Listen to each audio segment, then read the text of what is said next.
Good afternoon, everybody. I will call the third meeting of the Community and Protective Services Committee to order.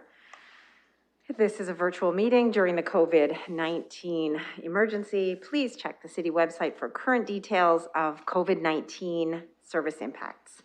And meetings can be viewed via live streaming on YouTube and the city website. The City of London is committed to making every effort to provide alternate formats and communication supports for council, standing or advisory committee meetings, and information upon request. To make a request for any city service, please contact accessibility@london.ca or 519-661-2489, extension 2425. To make a request specific to this meeting, please contact cpsc@london.ca. With that, I will look to committee members to see if there are any disclosures of conflicts. No conflicts. We will move on to the consent items. There are 4 items on that list. We do have 2 delegation requests, so I will pull item 2.1, and I will look to committee to see if there are any other items that you would like pulled. Go ahead, Councillor Hillier.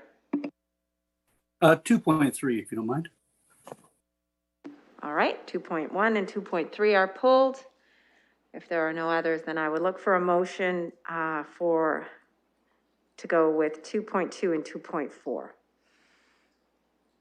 Moved by Councillor Helmer, seconded by Councillor Hillier. Are there any discussion on those 2 items? Seeing none, I will call the question. I will note as well that under 2.4, there is an added communication there as well, so just take note of that.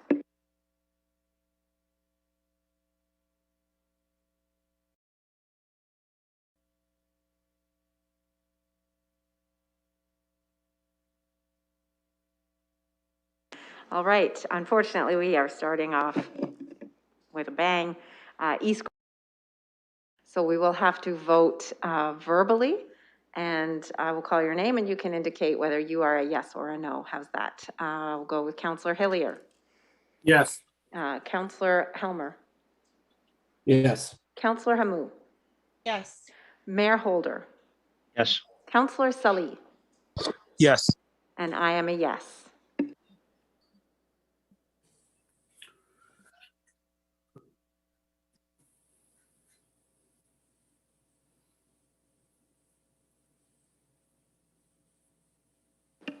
Closing the vote, the motion carries 6-0.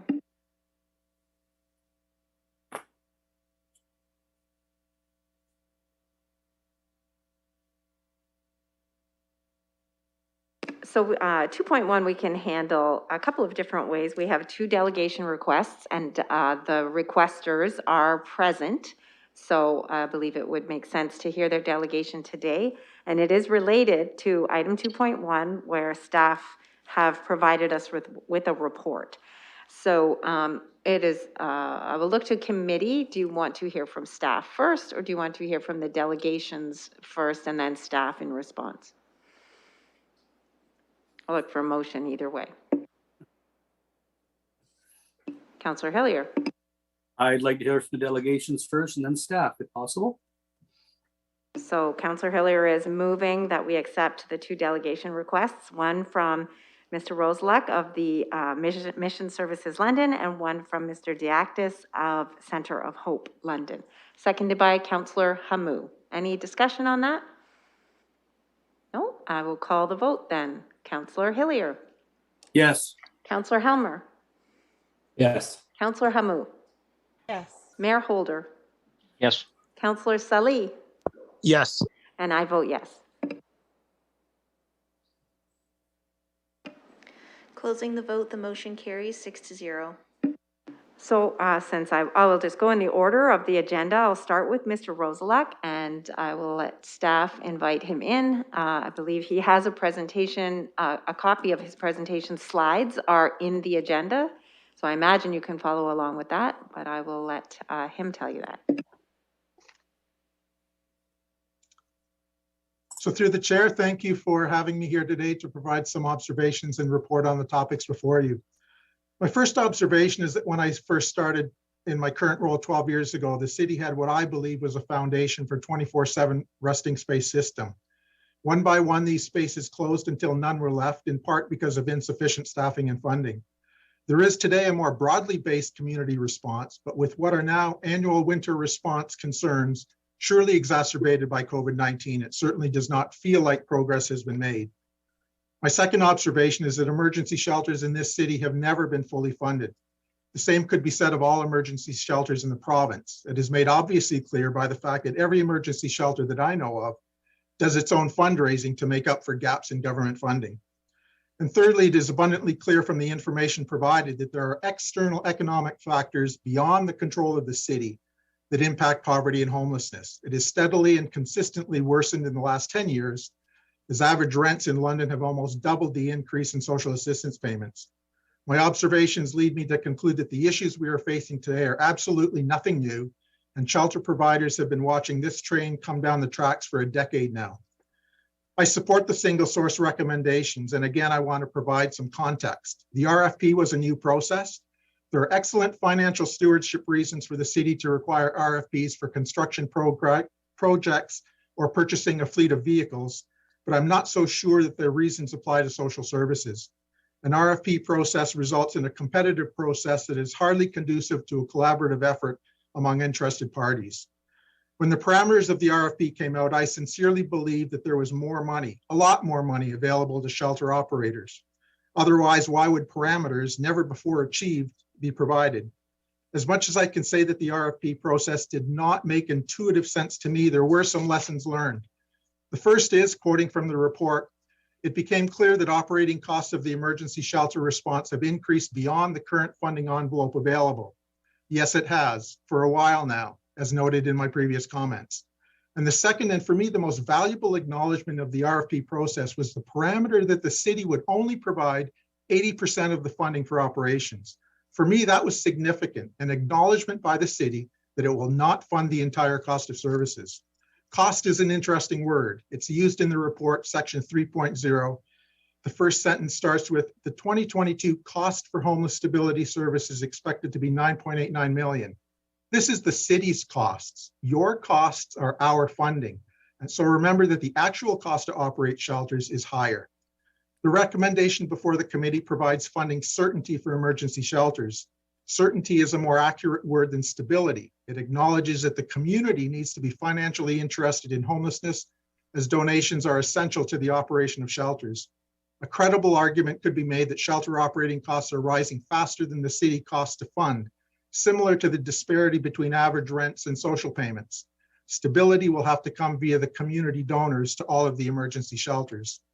I suggest there are no right or wrong answers of where do we go now. There will be differences of opinion. Homelessness and poverty are complex issues, and the underlying causes of or reasons are equally, if not more complex. So what can we do? What is in our control? Some suggestions. The first is the supply of housing. We need more of it, and we've needed it for years. Shelters have been at capacity for a very long time, and it is increasingly difficult for shelter participants to find safe, adequate, affordable housing. Local developers in this city have successfully housed tens of thousands of Londoners. They're efficient, effective, they invest their own capital. They need to be at the table to slowly make our way out of the current situation. Council can directly encourage more housing supply and affordable options through development plans, density requirements, zoning, and permit applications. To the extent that it is within council's power, reduce the time it takes to get approvals and permits. I have heard from nonprofits and for-profits alike that the time it takes to get shovels into the ground is discouraging to prospective builders. That is within your control. Enforce bylaws meant to ensure that rental properties are habitable, provide quiet enjoyment for the tenants, and are safe and adequate. Council needs to decide what the priorities are. If homelessness is a priority, treat it as a priority.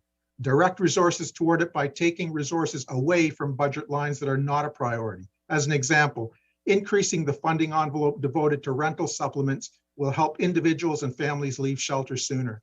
Administration can tell you what the average rent supplement is. When you're making decisions about any expenditure, call it why. Use that rent supplement benchmark to judge the priority of spending. This amount of spending will assist X families to obtain or retain housing for X number of months. Or we can spend it on Y. Which is the priority, homelessness or Y?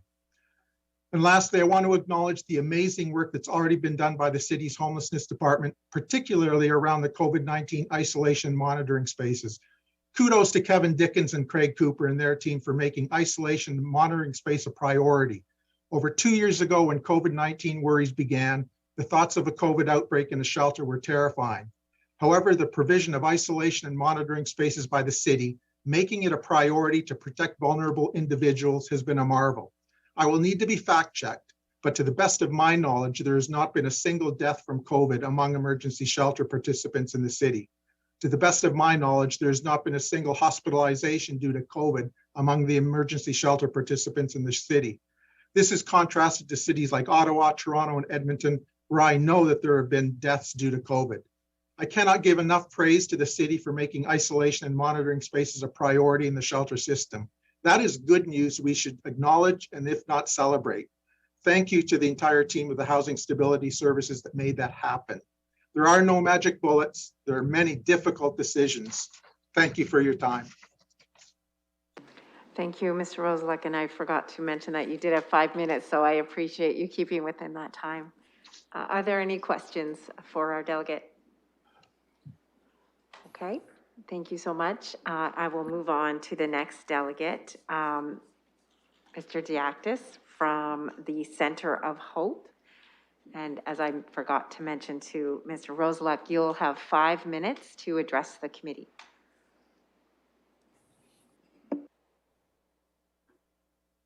Welcome, go ahead, sir. Thank you. Thank you, Mayor and Council, for allowing me this opportunity to come to give you a better understanding of the Salvation Army Center of Hope and our budget concerns. As you're aware, this year has been a challenge when it's come to submitting our budget needs due to the RFP process that we've all been through. Trying to budget funds under the restrictions given and then having them frequently changed over 1 month proved very difficult. The RFP process brought out the good, the bad, and the ugly. It was a process that took many hours of work. And at the same time, we saw the various shelter organizations in competition with one another. I do not believe that was purposeful, but suddenly in one RFP, the system began to work separately instead of together. The faltered process also brought out some very positive outcomes. First, there was a realization and recognition that the city funding was not and is not adequate to meet the present needs of the shelter system. And secondly, there was a clear understanding of the actual cost for operating a shelter in the City of London. I would like to give you a quick understanding of cost increases over the past 5 years, but understand that this has been going on for the past 10 years, as Peter also mentioned. Over the past 5 years at the Center of Hope, there's been a 29.33% increase in personnel expenses, a 55% increase in food costs, a 61% increase in maintenance costs, 166% increase in waste removal costs, 35% in janitorial costs, and an 8.1% increase in utilities costs. And at the same time, a 47% increase in admin costs. Over the past year in 2021, we served over almost 200,000 meals. And of those meals, 76,000 of those were prepared for our community programs. In a program of 107 beds, we admitted 2,457 men, 678 women, 7 transgendered folks, and 647 youth. We had 42,000 bed days used in the past year in the shelter. This year in the 2022-23 budget, you will notice that the Center of Hope is vastly underfunded in comparison to other shelters. If you review the funding allocated to the Center of Hope for the fiscal year coming up, you will see that the Center of Hope has received approximately $5,000 less per bed compared to the other funded shelters. Recognize this is not a per diem sheltered or funded system. However, that was the only thing I could compare it to. This difference equates to approximately $500,000 less in funding compared to the average funding of the other shelters, or 1.5 million less when compared to the youth shelter. It has been felt in the past that larger nonprofit organizations have unlimited resources. Therefore, we don't require as much funding, and this is simply not true.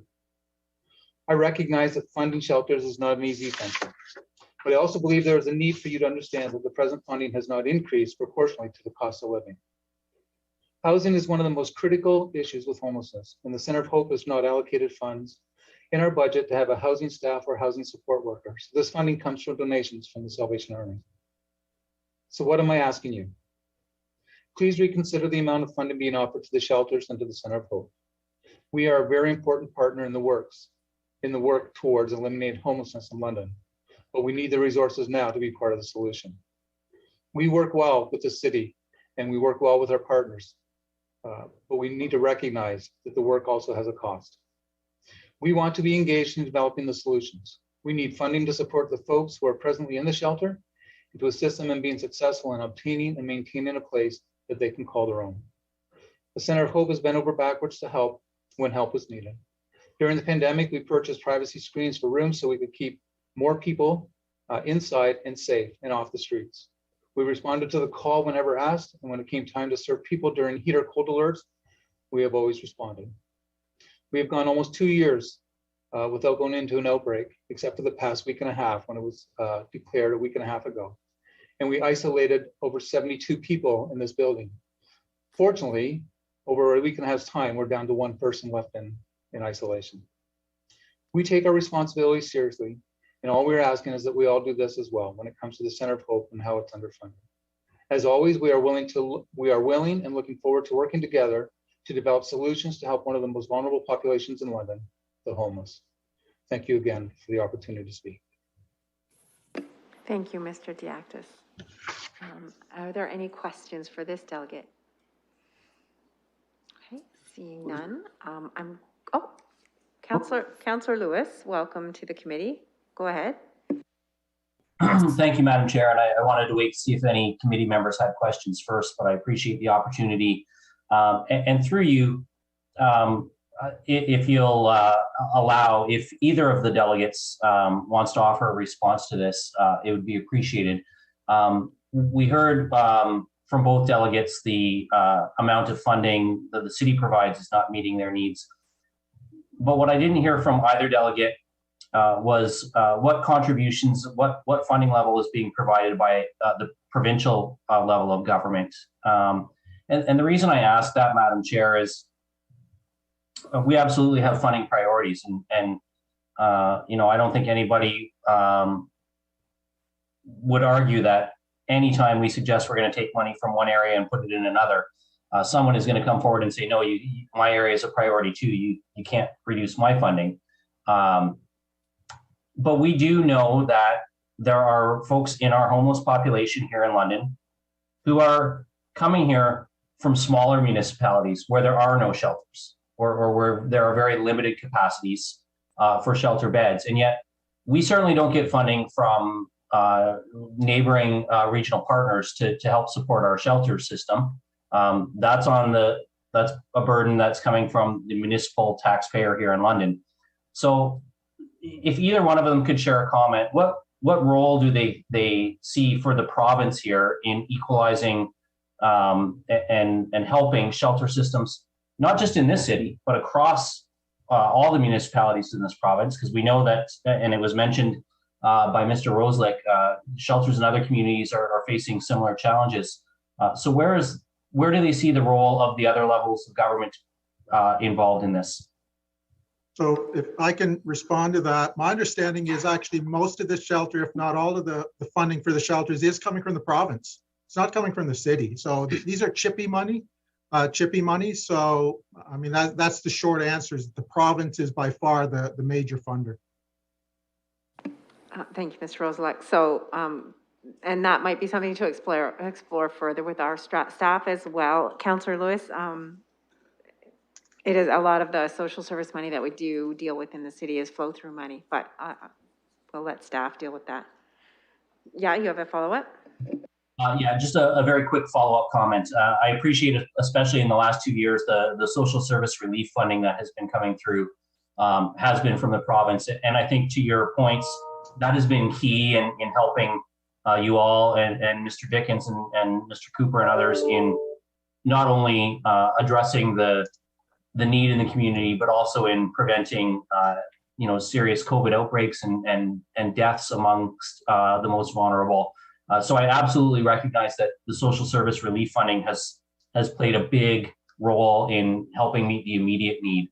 And I will pursue that with staff, certainly as well, Madam Chair, but I did want to get our delegates the opportunity to speak up as well, and get their thoughts on that before we move into questions from staff. So I appreciate gentlemen entertaining that question. Thank you, Councillor. So now I'm going to go to city staff, to Mr. Dickens, if you would like to provide some brief comments on the report. It is in the consent item, but we've had two delegates speak to this report, and it's a pretty important report, as are all of the reports that you bring forward. So I'll go to you, Mr. Dickens. Thank you, Chair, and through you, happy to present this report to committee. As you'll note in the report, we are seeking the endorsement of a single source agreement with the listed providers for 3 areas of our homeless prevention system, one of which is the emergency shelter provision, the other is outreach services, and the third is the housing stability bank services. As you may recall, city staff, we set out as part of our procurement policy, we were required to conduct a competitive RFP process for the provision and the service delivery of these services.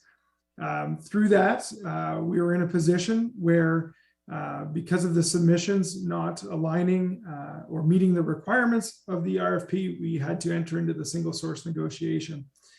We had aimed to introduce some systems change within the shelter system, within the outreach work that occurs, and system change within the housing stability bank services. Partly because a requirement under the CHIPI funding with the province of Ontario is a requirement that municipalities as service managers decrease their reliance on emergency shelters. This same intent is echoed in the council endorsed Housing Stability Action Plan, where we set out to reduce the reliance on emergency shelters. That is not because emergency shelters do not do good work. It is not because emergency shelters are not significant pillars of our community. It is that evidence tells us that upstream services, housing-focused services, and housing with supports help us alleviate the impact of homelessness in our communities and allow us to work with individuals experiencing homelessness to achieve greater stability in their own lives through housing and housing with supports. The city is recommending, or civic administration is recommending, an increase in our investment in this area of an $800,000 increase for this upcoming fiscal year from what last year's investment was. So while that is not to the levels that our delegations have indicated they require, it is an increase from previous year's investments. We are fully aware and support many of the comments made by the delegations around the need to create housing stock, the need to work together as a system. This council has been very supportive in their advocacy efforts to the provincial government around sustaining and expanding SSRF level investments. They've also been very vocal in their commitment to pursuing increased housing stock and affordable housing stock, which is reminiscent in or reflected in our roadmap to 3,000 units. We're happy as civic administration. I'm joined by Mr. Cooper to entertain any questions that committee might have regarding the contents of the report before you. Thank you, Chair.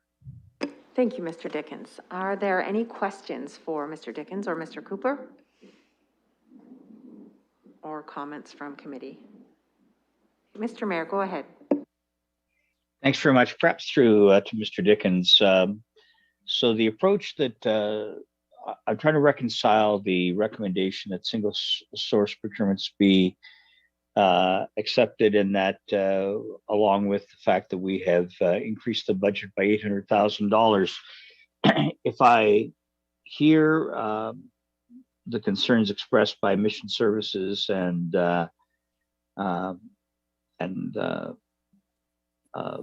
I was going to say Salvation Army only, but it really is the Center of Hope, but it's all the same. I'm left with the perspective from their presentations that that they are not participating, but clearly they are. I mean, I look at the lists here, and Rothholm, which is part of the Men's Mission overall group, is, I think, they're significant players. So what changes are the primary ones, Mr. Dickens, that you're asking us to recommend this year over what would have been this past year? What's the noticeable difference as you see it? Mr. Dickens. Thank you, Chair, and through you, we appreciate the question. The difference, so I'll start with the structure. We are entering into the 1-year agreement with the option for a 4-year annual renewal. We feel that given where we are in this state of funding with the province, with changing landscapes in the community, really having not experienced what we would call a typical year for the last 2 years due to COVID, we feel like this is the best approach. We feel like it gives some certainty, as we've used earlier in this meeting, perhaps not stability to the system, but we echo that there's not a lot of stability in the system. We continue to work through our provincial partners around what this chippy funding file looks like. This year and the previous 2 years, our funding from the province has remained the same.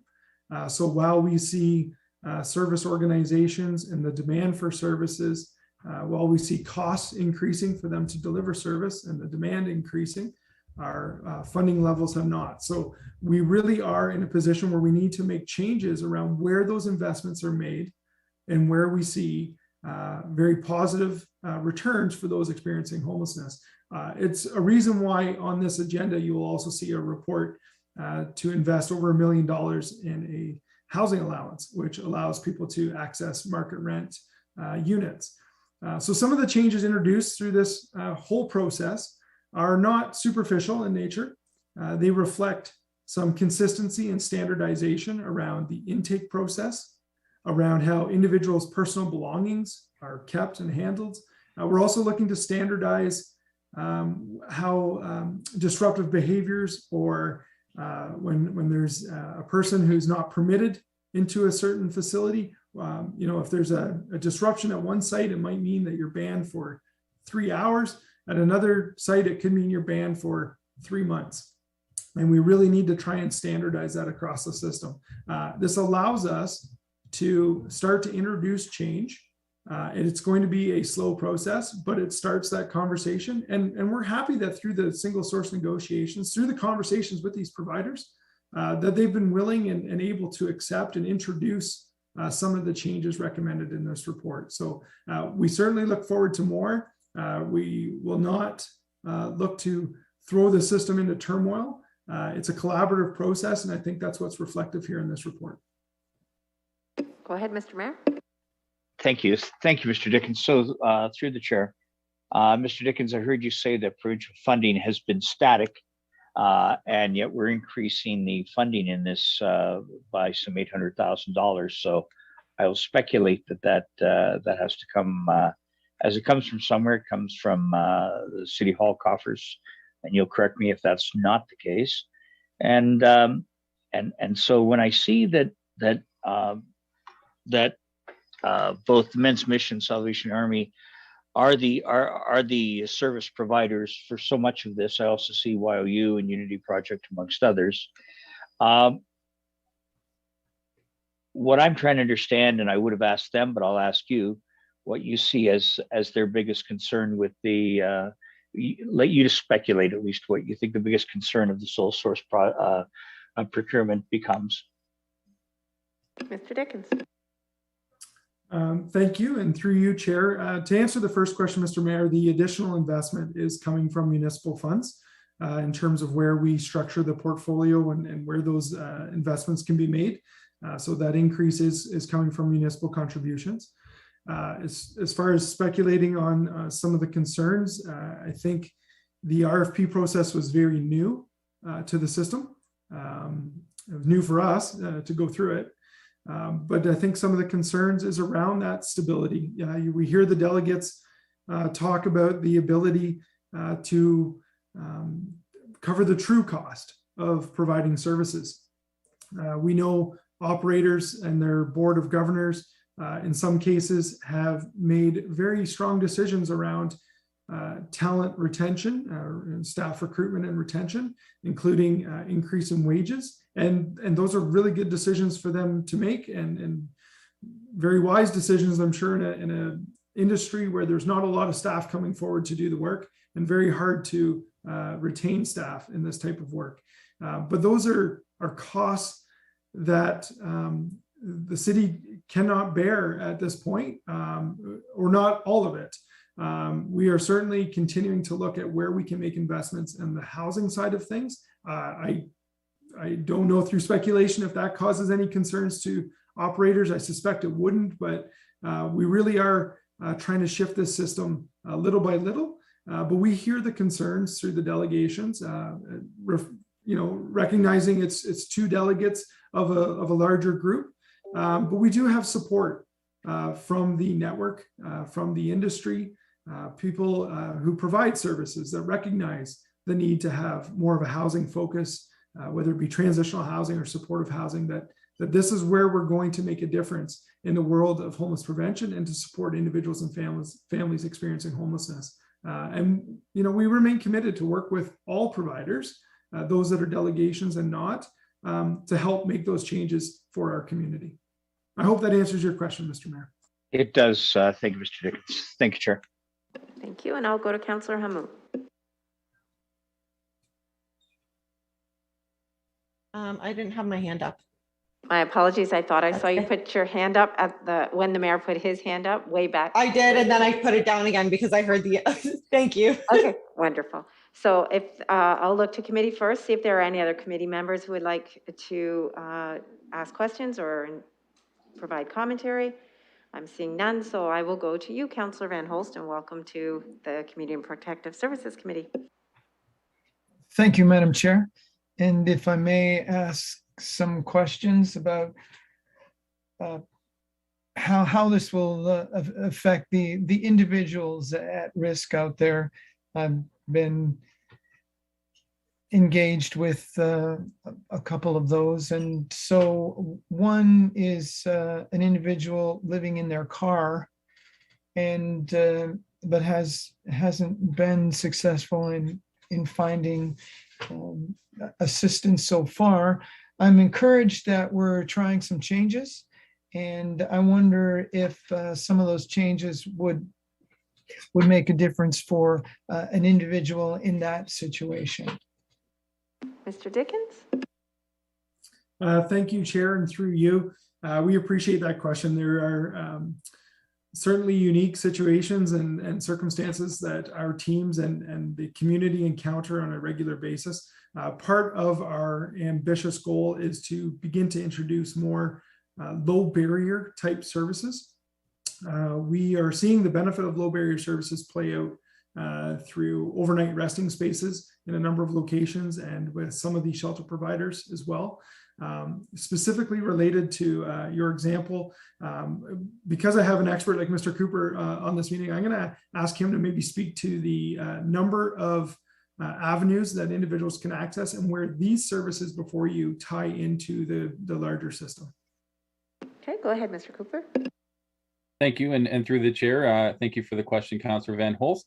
I think the best way to sort of tackle the answer to this question, as you know, that we've identified earlier, the system is very complex and it's not easy to navigate. And so the work that my team on Housing Stability Services has undertaken in the last 18 months to coordinate services for individuals, to coordinate access to services, it involves the shelter system, but it involves pretty much every aspect of our homeless prevention and housing system. As we look to try and help prevent individuals from experiencing homelessness and then divert individuals from accessing emergency shelter, and then realizing individuals do need to access emergency shelters at certain areas, those are the options we focus on as our prevention system at the moment. What we really work to do is give people that centralized intake option. Historically, when somebody was experiencing homelessness or at risk of homelessness, the only avenue they really had was to relying on the emergency shelter system. It wasn't a really significantly coordinated system. There was a lot of probably confusion, I would suspect, for individuals that, at least that we're hearing from, that access our system now of the past. But what that coordinated access system now does is gives individuals that one point of contact to work with our team to look at prevention, diversion, and then accessing emergency system services. And so we, like Mr. Dickens indicated, we do still rely very heavily on our emergency system, and there will always be a role for an emergency shelter system in our community. But that is our primary response at this point, is for individuals to do an intake into our centralized system, understand if there's opportunities to divert them or prevent them from experiencing homelessness. And where that cannot be mitigated, it is that facilitation into an emergency shelter system where units are available for individuals. Now, we do recognize that a number of individuals choose not to access shelter services. And those are the additional avenues that we're continuing to work on with service providers and other agencies in our community where we can fund them and have funding available to provide that rapid linkage to housing. And so I can't speak to the example specifically that you used, but for an individual that is experiencing homelessness, our call to the 661 home number for an intake and triage by my team to then understand their specific needs as it fits with the community prioritization process that our community has established would then be getting matched to resources that become available, whether it's housing, a supplement benefit, or some other resource, maybe perhaps shelter, to be able to utilize. Counselor? Thank you very much. Perhaps two more questions. The first is to ask if you elaborate on what's meant by low barrier options. What do we mean by that? Just to, I think, to help the listeners. Mr. Dickens? Certainly, and through you, Chair, thank you for that question. Low barrier is, it's a definition that can have, I think, different meanings in terms of where you seek out the answer, whether it be through some academic literature or whether it be through a more local experiential type definition. What we are seeking as a system, this is not strictly the municipality, this is feedback from individuals who access services or attempt to access services, as well as other service providers, funded and not funded. Low barrier is really around meeting people where they're at, being able to provide services that in some cases are customized to a population or suitable for a certain behavior type. But we know that individuals experiencing homelessness come carrying a lot of trauma, and conforming to rules or to restrictions is often a barrier to accessing service. So an example might be you must be here at a certain time in order to get a space. Removing the time constraint, if applicable and manageable, would be removing part of that barrier or lowering that barrier. Whether individuals are currently using substances would be another form of low barrier or harm reduction. So as a system, we would also look to spaces where individuals could come with pets, or where couples would be able to stay as part of an emergency shelter system. Those that might be more diverse in their service offerings or smaller in nature to make it safer, or at least feel safer for people. Those are all different types of lower barrier, because if you have a pet, your options might be limited. There are services available in this community, absolutely. We know YOU is doing a great job at that as well, but it's not necessarily a barrier that's been removed everywhere. So those are the type of examples that come to mind. Counselor. Okay, thank you. And then finally, I'll ask this question because I had a little heartbreak today. My question is, what kind of assistance are we getting from the province in terms of mental health? Because I know that's a challenge that makes it difficult for us to keep somebody in housing. There's an individual that I'd encountered a couple of times this year. I thought that we attempted to help. I know there was some challenges there. I counted them earlier today while on a walk. They were sleeping rough. Person younger than me, so it's the same person I'd seen, except today they were missing both their front teeth. So you talked about trauma, and that's it's a big challenge because the homelessness creates trauma, and that seems to be a very difficult challenge. I wonder if you could tell us if there's some hope along if there's hope with dealing with those kind of very difficult issues. Mr. Dickens. Thank you, and through you, Chair. As a municipal service manager, we are not a recipient of mental health funding. We do not act or serve as a transfer payment organization for health dollars. That being said, we work closely, and we continue to try and work even closer with the health community. That might be on the mental health side. We certainly have great relationships with organizations like the Canadian Mental Health Association and some of their programs, such as My Sister's Place and the overnight resting spaces that they provide. And we were able to expand their beds this past year as well, where there are mental health supports embedded in there. We do not receive direct funding, however. We also will try to work closer with, we'll try to work closely with hospitals, whether it be around emergency department discharging and ensuring people are not discharged to homelessness, and really that they connect through our coordinated access program so we can provide more preventative services so people don't end up on the streets unsheltered. Far more advocacy efforts underway when it comes to the need for our community to have programs and services like a stabilization space. We work closely and benefit greatly from the London Police Services, the St. Joe's Healthcare, and the CMHA Thames Valley partnership that is the COAST program. We would certainly like to see mental health dollars invested in that program so it can be sustained. So I don't think as civic administration we're looking to insert ourselves into the mental health field, but we certainly want to champion the cause for our partner organizations because they too share your concerns and our concerns around the need for mental health and addiction supports for so many in our community. Councillor? Thank you, Madam Chair, and thanks to our staff and guests for the work. Thank you. And I'll go to you, Councillor Lewis.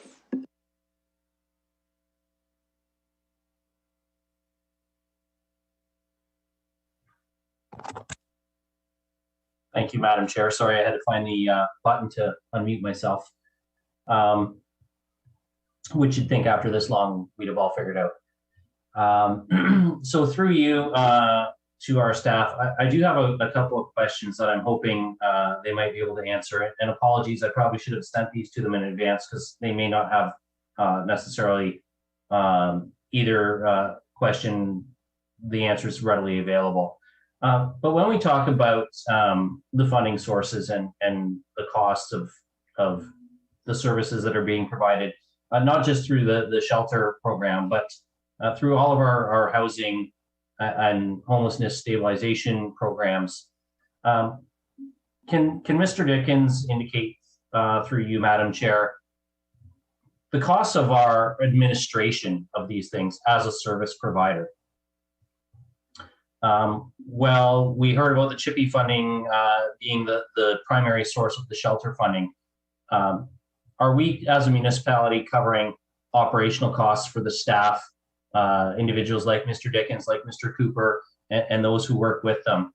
Is there a cost sharing on the service provision, or are we providing the staffing costs and then the funding is flowing out through the provincial dollars?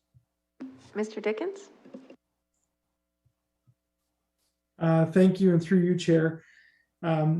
So under the CHIPPY envelope, there's a 10% admin coverage, which goes to fund a number of positions that deliver a number of services at the city. So the management of all of our HIFAS database and work like that. There is also some admin dollars associated to Reaching Home, which is about $1 million from the federal government.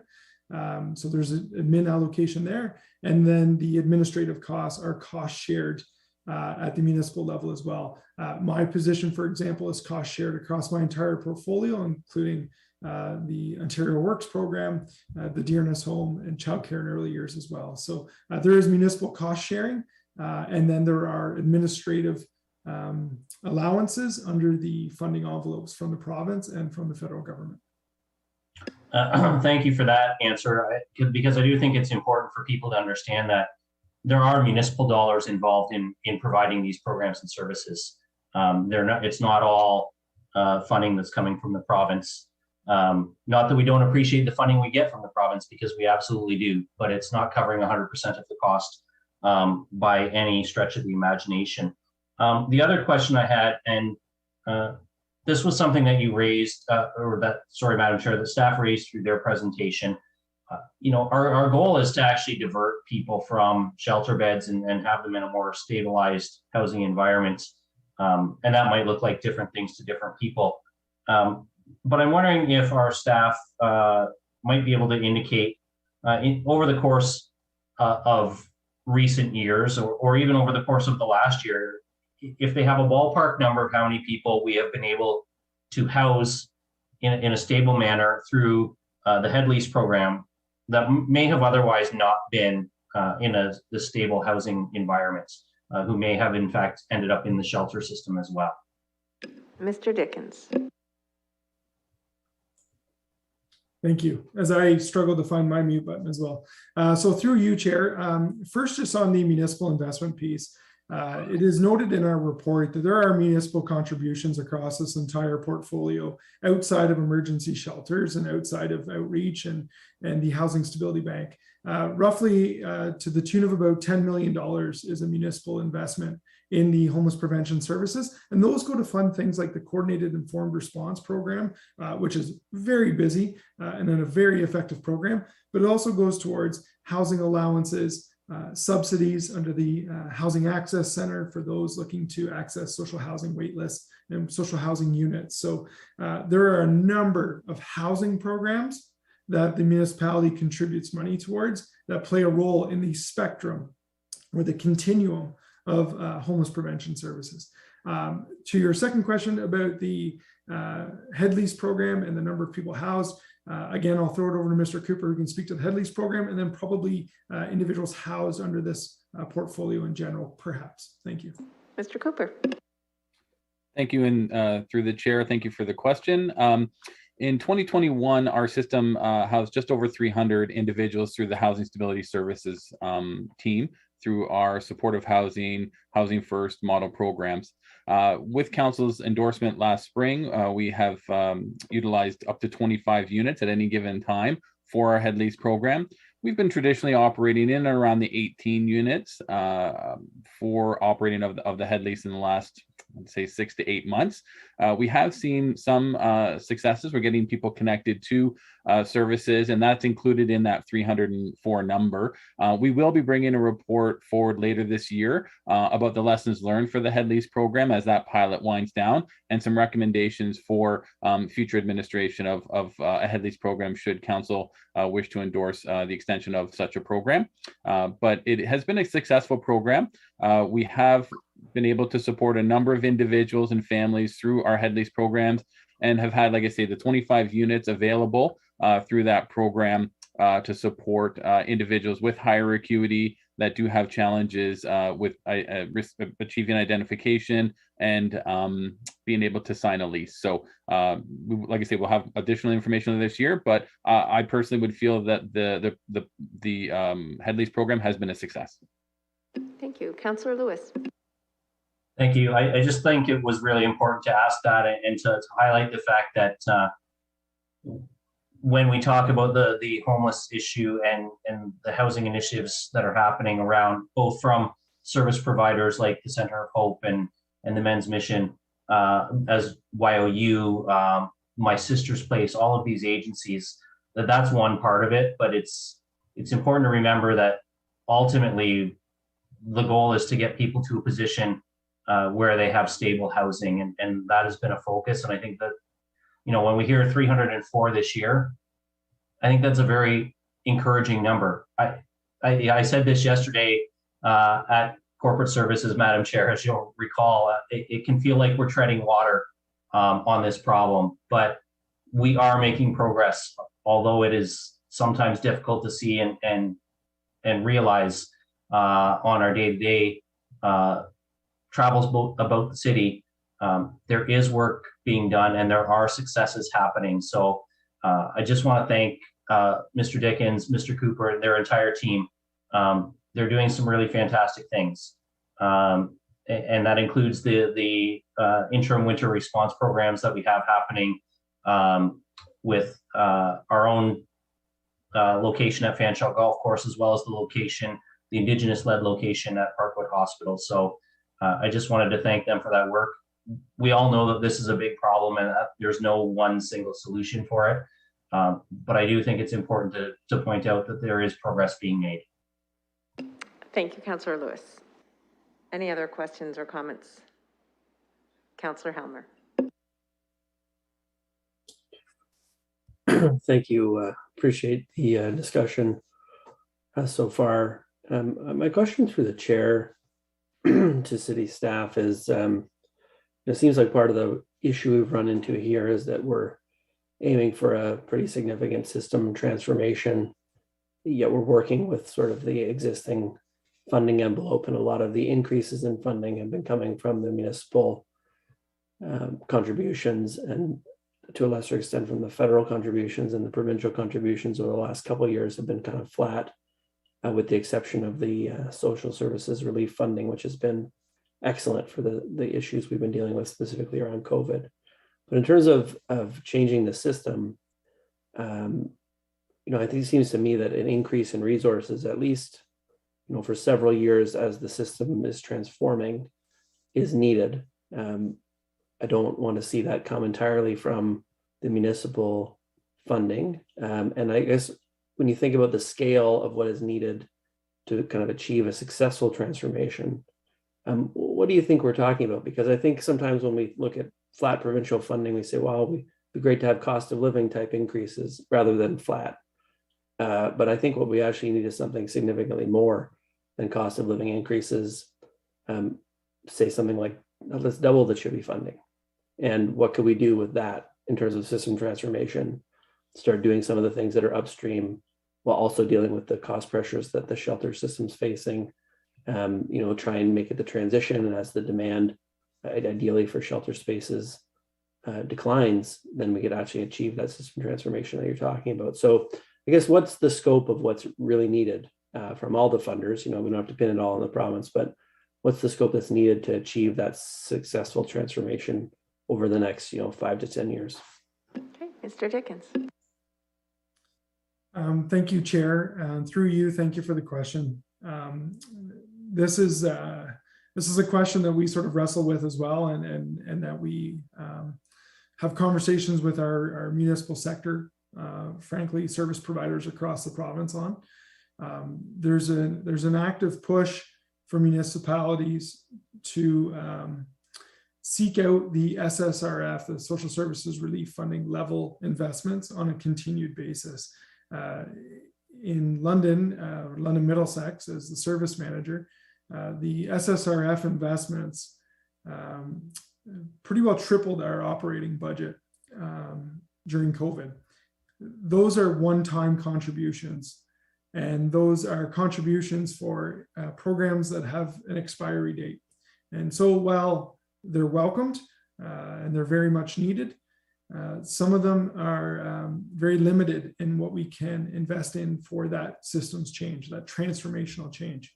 We did benefit from some flexibility to be able to make capital investments, and we were able to offer to shelters capital dollars for repairs and renovations to their facilities as a result of congregate living limitations in COVID.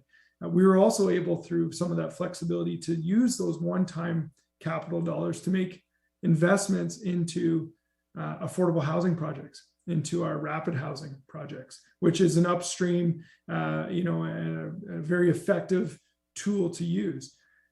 To answer your question about what is needed, we're probably, and this is without crunching the numbers, we're probably looking at a $20 million type investment to make the full scope of the transformational change.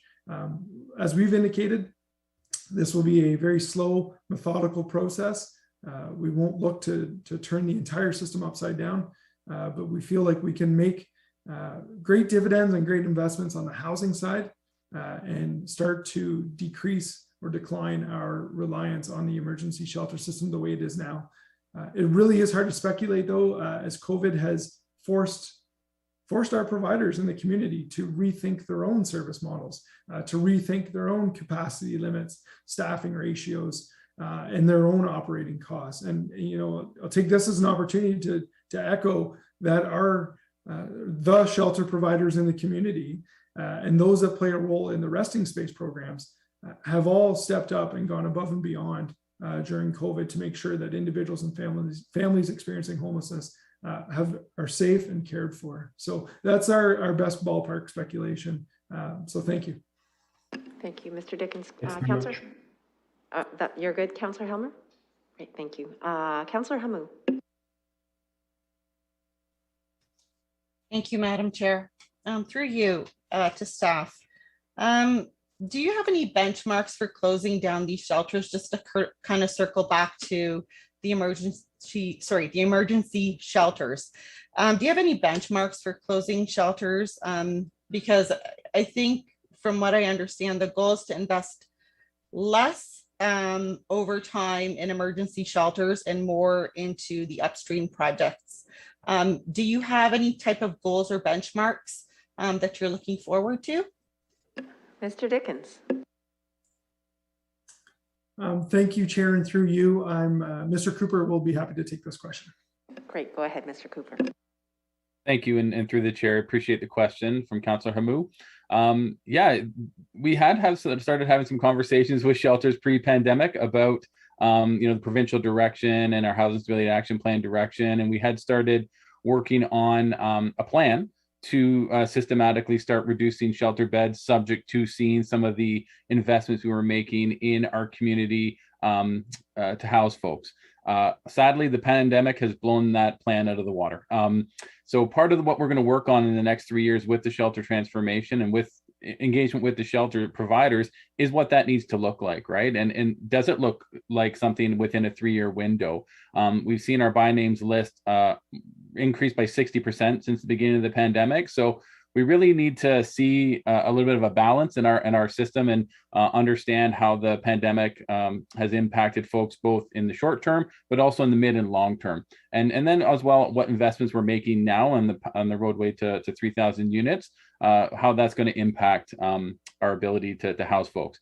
We're hoping to see a bit of an equilibrium on that for the shelter demand, and then the housing matches to sort of, like I say, level off, but we're not there right now. And so those conversations will be part of that transformation work that our teams are going to do with the shelter providers to sort of find the right timing, subject to obviously external influences, availability of funding for shifting and pivoting. We really recognize some of the low-hanging fruit we're going to look at this year around the alignment of behaviors, the alignment of appealing of any kind of restrictions, consistency applications of restrictions.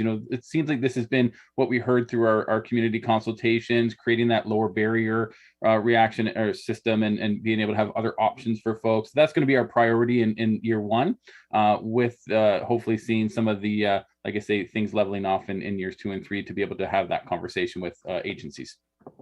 Councillor Hamu.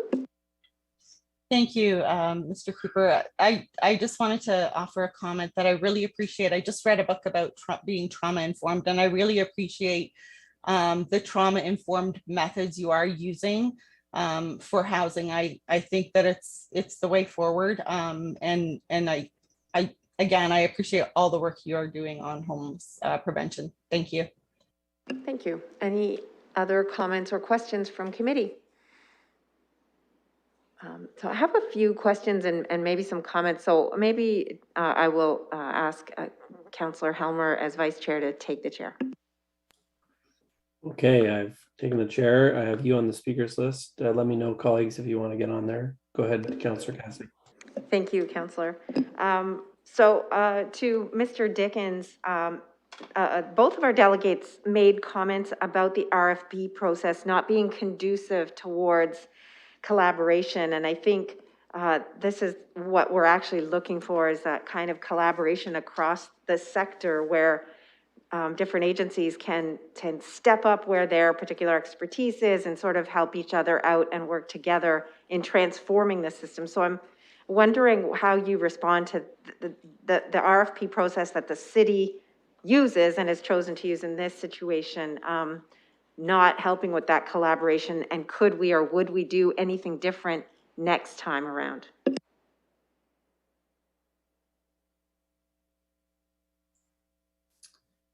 Thank you, and through you, presiding officer, thank you for the question.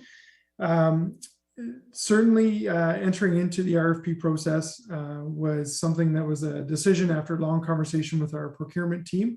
It was a process that needed to occur in terms of following our own corporate policies, but also it had been a very long time, if ever, since the process had occurred. What we were looking to achieve through that RFP process was to gain some baseline on the introduction of new services, some new processes, but also looking to reflect the feedback that we have received from the community, from individuals accessing services and service providers themselves.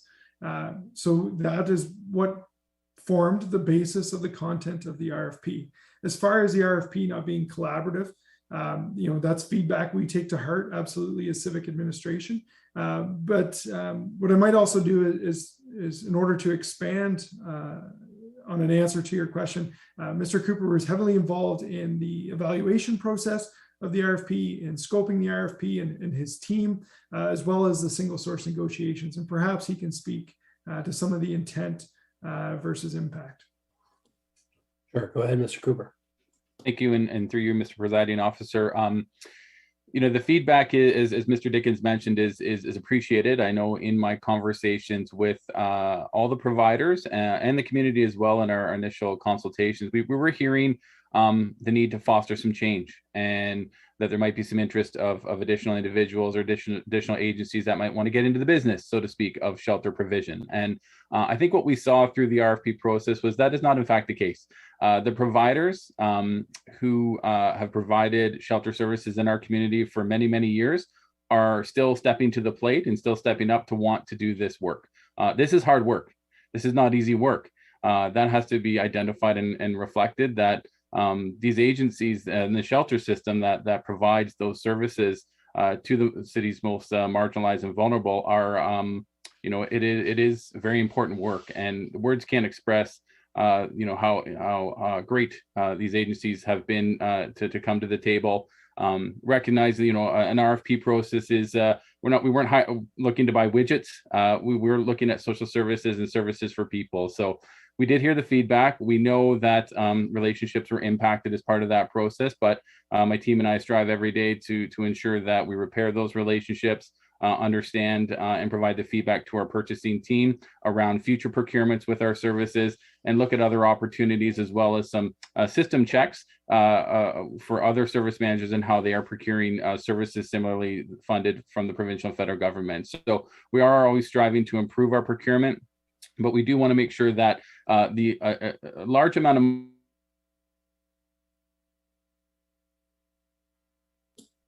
I'm not sure if it's just me, Mr. Cooper, but we lost your audio. Perhaps you can try turning off your video and seeing if you can get the audio back.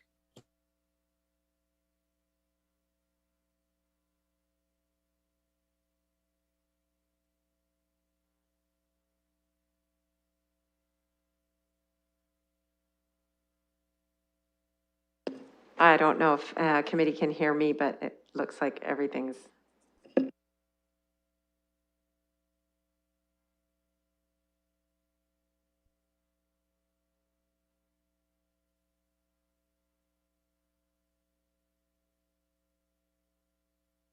going to come back.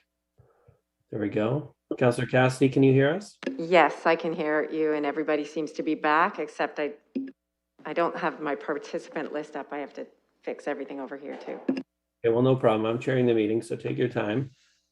We have Mr. Cooper. I saw him pop back on the screen. I'm just going to see if he's available. Looks like we lost a lot of people there all at once. Thank you. I'm not sure if the committee can hear me. We can hear you, yeah. Can hear you now? Okay. Not exactly sure where you lost me in my in my answer there, but I think what we recognize is the shelter system. It's hard work, and we're looking to foster change. And we recognize that the providers who do provide services currently in this system are willing to help foster that change. But a procurement process, like we weren't looking to purchase widgets on this process. We were really recognizing that the social services that are being offered to individuals may, had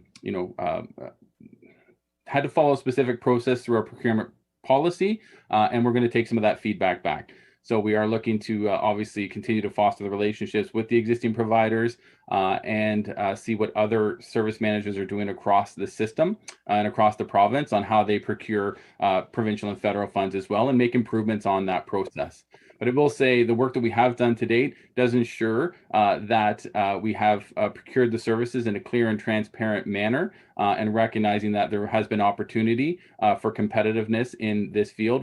Also recognizing that not everybody wants to get into shelter work. It is the same providers that have been providing the services for quite a number of years, still providing it today. Okay, thanks very much, Mr. Cooper. I'm going to go to Councillor Cassidy, see if you have another question. And then I have Councillor Van Holst next on the list. I see you raise your hand. Go ahead, Councillor Cassidy. Thank you, Mr. Presiding Officer. I have two more questions and then a comment. But my next question is that Councillor Lewis mentioned about people coming in here, getting services from other communities. I've heard this as well, especially with regard to Elgin Middlesex Detention Center and how people are sent here, even if they have a tenuous link to the City of London. So I wonder what your response is around those kinds of comments. Is that for Mr. Dickens? Sorry, yes, that's for Mr. Dickens and or Mr. Cooper, whichever. Thank you. I will have Mr. Cooper answer this one. His team tracks all of our HIFAS database, and through the coordinated access team, they're able to identify individuals and their home origins, if you will. So he'll be better to speak to it. I'll pass it to him now. Go ahead, Mr. Cooper. Thank you, and through Mr. Presiding Officer, it's a great question, and one I think our team hears quite often. We do recognize that London as a regional center do see a number of folks come into our community from neighboring communities and across the province. We recognize that what we can do and what we can control in our community is a coordinated intake. And so what my team then does is they work with individuals when they present to a shelter system for the first time to prevent and divert them back to home community if that's where they're looking to go. And so we do a lot of great work upstream with the hospitals, with the other institutions in our center here that may look to discharge individuals at any given time. And so my team does have a great practice and protocol to support individuals to get home and to their home communities. Thank you. Yes. Thank you. Thank you for that answer as well. And I just want to touch on the temporary funding, that we received through COVID relief funding, and specifically programs like the pop-up shelters in the trailers that are at the Parkwood Hospital and at Fanshawe Golf. And last year there was a similar program that was set up. So I'm wondering, what's the long-term? People talk about that, like this is temporary and the city's only doing this during the winter, and then what happens when the spring comes? So what does happen to these individuals once spring comes and this trailer system is shut down? Would like to handle that. To the staff.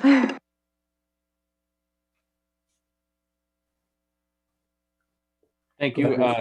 Mr. Presiding Officer, I'll take that question. Thank you for the question. I think, that is the perpetual challenge that we see in community is the immediate needs of individuals and how we can best respond to support both individuals experiencing unsheltered homelessness, individuals living in shelter, attending resting spaces, or individuals living precariously housed. My team is working daily, as everybody has mentioned here, on those solutions.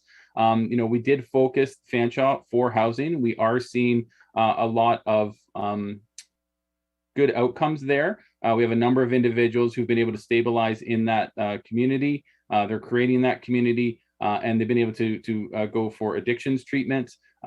We have a number of folks that have been able to actively seek housing, and we do have a number of move-ins on both locations, as you may have seen in a couple of the news articles recently in the paper.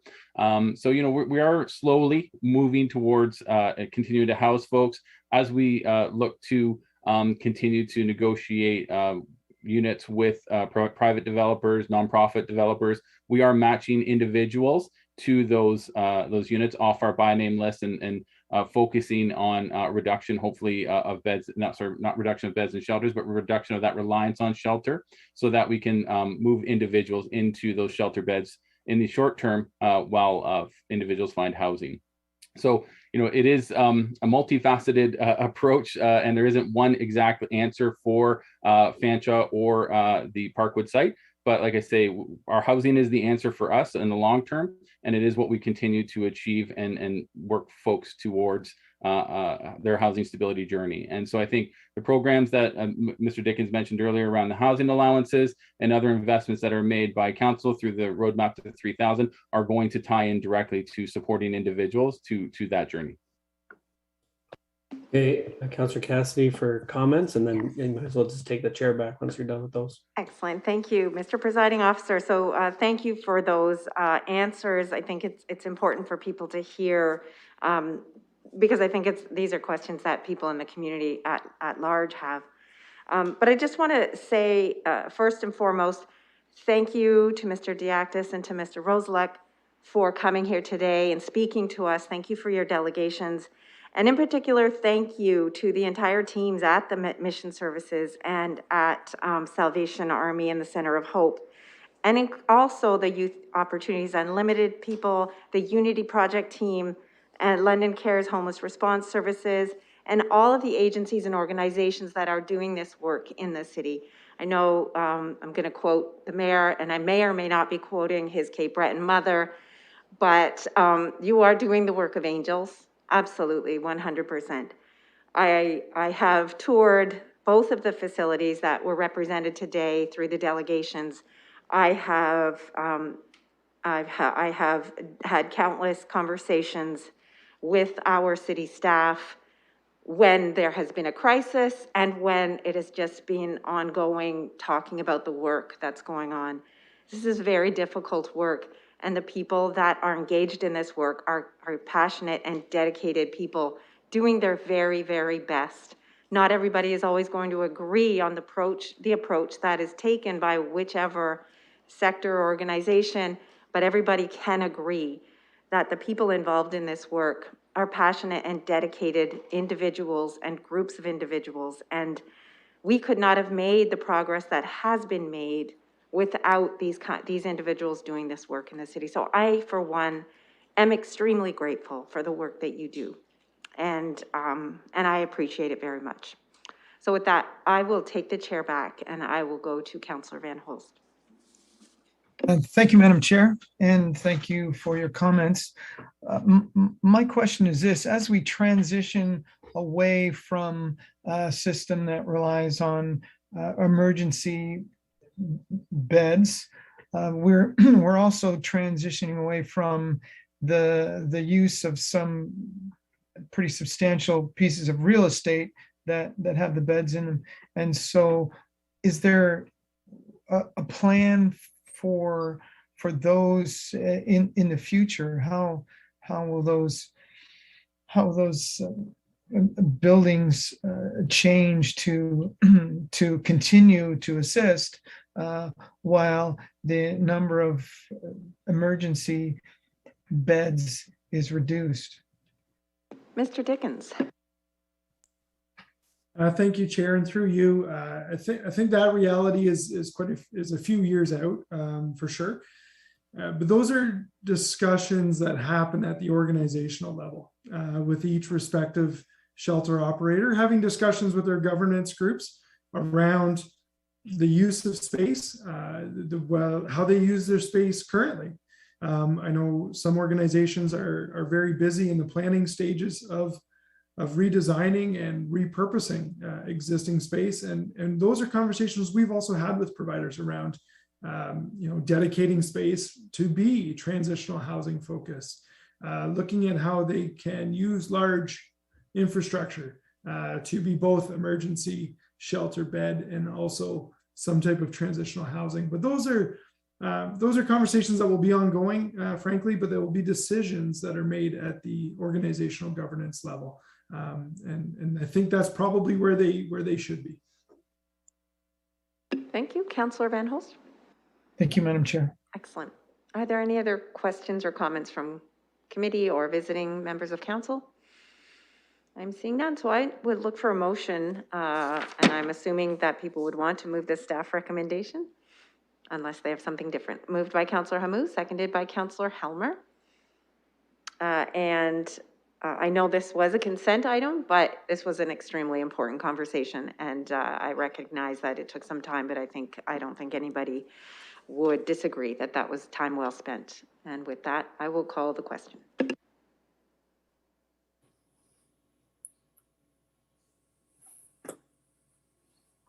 Sorry, and I will call the question verbally. And I will follow my screen again. Councillor Hillier. Yes. Councillor Helmer.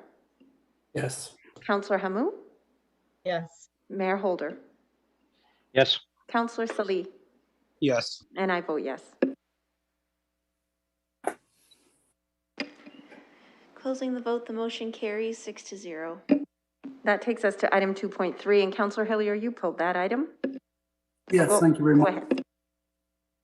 Yes, just one question. Looking at the number of units impacted by the EOA, EOM coming up in the future, what are the levels of funding from provincial or federal levels are ending with this? And are we being asked to pick this up? I see Mr. Cooper on the screen, so I guess I will go to you, Mr. Cooper. Yes, thank you for the question and through the chair. So as the mortgages and agreements end, the amount of money that's transferred from the federal government and the provincial government will be going down.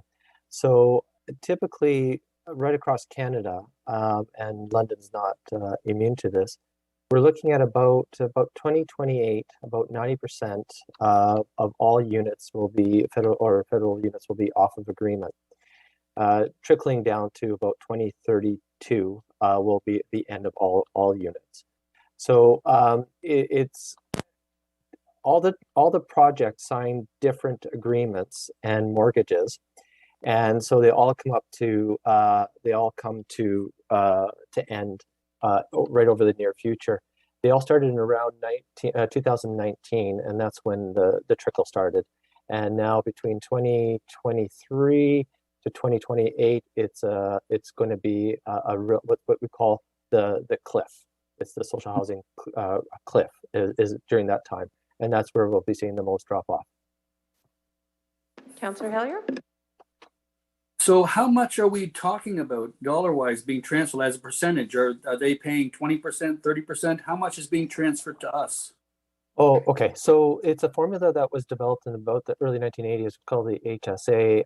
The amount of money changes over the years. And so every year it's going to be a different amount, just as the mortgages are paid and the amount of money. So it's difficult to say that it's going to be this amount and it's going to be into right till 2028. But by 2029, it should be 2032, it'll be zero. But right now, if we look at the amount of money that we're getting, if we flatline the contribution that the city provides at 9.1, that will hopefully then be able to bridge some of the construction and the capital deficit. But the amount of money that actually comes from the federal government and the province it declines over time. So it's not a static amount. I notice it declines over time, but I also look forward, and in the next term, I'm looking at 852 units at 2027. That is a large hit. Yes, every year is going to be a different number of units just because of the type. Oh, I'm sorry. Through the chair on this one. Yes, thank you. The number of units coming over each year will be a different amount. Similarly, it's also a different amount of nonprofits. So it might be one nonprofit having 200 units, or it might be 10 nonprofits having 20 units. So it's a different number of units and also a different number of nonprofit providers. So, okay, let me see if I can get it down. How much money are we talking about going forward? Have we done any estimates of how much additional funding this will be required in the coming years? Go ahead, Mr. Cooper. Through the chair, the amount of money that will take over the years, there won't be any money required from the city to cover the mortgages because we already get the mortgage money for that. It's the amount of money that is for the capital that is of acute need, but also too is also the increasing operating. There's basically almost enough money to cover the operating until the mortgages are up, and then they'll have to be making some decisions as to how they want to cover the operating costs. Every project is different. Some are at the affordable level. They should be making enough money to keep the lights on, as I would say. At the level for RGI, that's a deep subsidy. They will be requiring more of a subsidy that's usually covered through the rental supplement, but they also might be requiring more operating. Every project is different, and we should be we'll be developing a plan and working with each individual organization. So going forward, if they are required to say something major, like a major roof renovation or construction, would they be required to go out and get an additional mortgage for this? Through the chair, they would then have to approach the city, and if the city has enough money to provide for that repair, that repair money does come from the province. It's not enough to cover all of the costs for all the nonprofits, but if the city does have enough as part of the capital plan, we prioritize the projects based off need and also the type of repair that's required for the building to ensure the sustainability.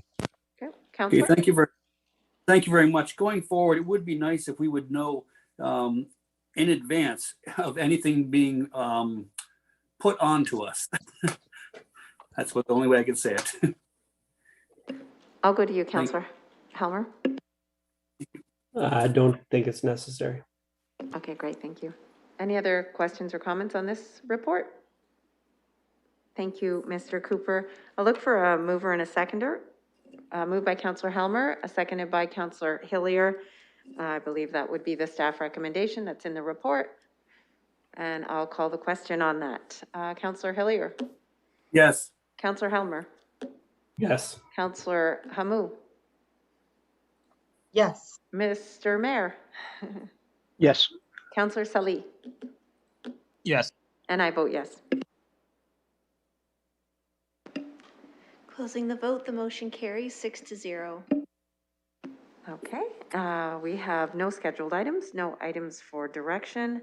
The only remaining item on the agenda is the deferred matters list. I'll look for a mover and seconder for that.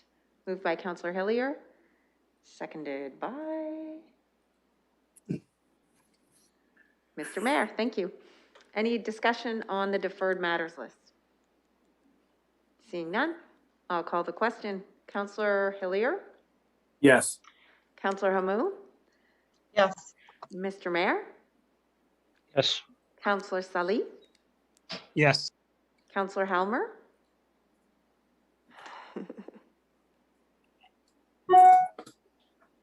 Yes. And I vote yes. Closing the vote, the motion carries 6-0. That is it for our public agenda. We have no confidential items, so I will look for a motion to adjourn. Moved by Councillor Helmer, seconded by Councillor Hillier. All those in favor by show of hands. Can you see that?